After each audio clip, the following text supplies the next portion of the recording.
and I'm pretty excited about this. I'll be reviewing what. Let me see if I got this right. Make sure. Wandering Ginza Butterfly, Part One. My next blog I will review Part Two. But right now it's Part One. And this movie stars Miko Kanji. If I got it right, I think this is the lady who played Lady Snowblood and Lady Snowblood Part 1 and 2. And like I said, this movie also has a 1 and 2 also. In part 1 of Wandering Ginza Butterfly, the movie is an old school Japanese gangster movies. If you're a fan of those old school Japanese gangster movies, black and white or colored, it doesn't matter, then you really will enjoy it. You know, like I have. You know, I'm very open-minded about all kinds of movies, all kinds of genre. Like when you think of gangster movies, usually people think about shooting and blood killing, like in every fucking scene. You know, but usually it's not like that all the time. You know, some of them are mostly good storytelling, good drama, and this is the case with Wandering Ginza Butterfly.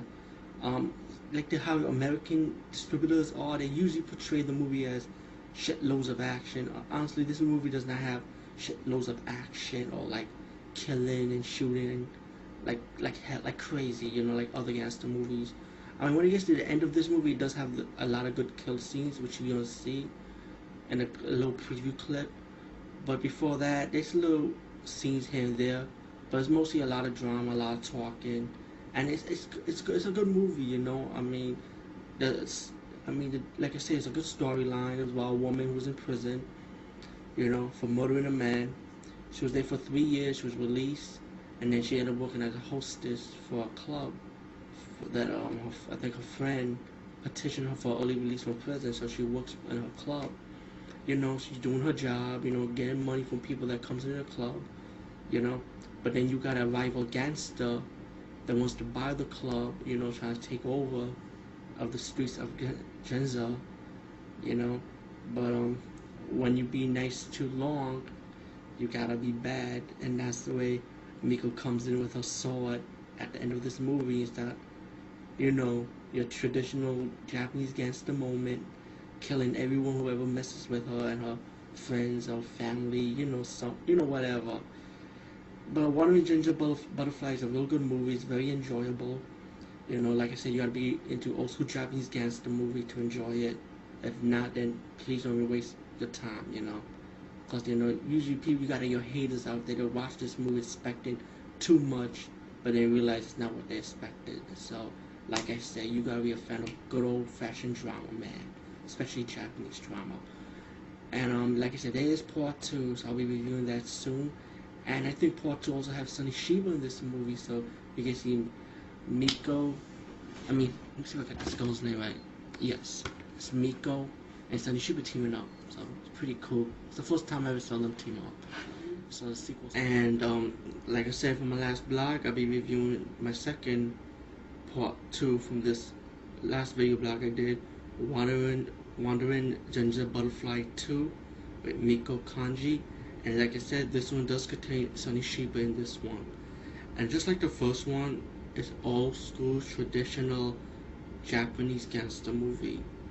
And like I said before, it's more drama and it's like always like the action pack at the end of it. But like I said, it's enjoyable and it's very entertaining. And don't expect too much for people who's into that gory gangster type of movies that you expect shooting and cutting up every freaking scene that you expect. It does not contain it. I mean, you will have your action scenes, you know, here and there, you know, and a lot of comical performances, good drama. But like in any Japanese traditional gangster movies, when it gets to that ending part, get ready for a roller coaster ride. All in all, it's a good movie. It's enjoyable. Sonny Shiba's a great performance as a hustler. You know what I'm saying? As she protected. Well, this part is different than the last one, but the Miko character, she goes around looking for her father's killer, going to different Bond games to find who the killer is. Also, she also saved a barmaid also at the same time. Well, the Sonny Shiba character, like I said, he's a hustler.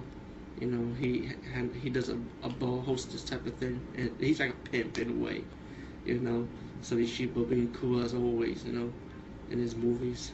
But like I say, old school Japanese drama, gangster movie, good action at the end of it, and enjoyable performances. So if you're a fan of part one, definitely get part two. You will not be disappointed. It's really good. Peace, and hope you enjoy my video blog.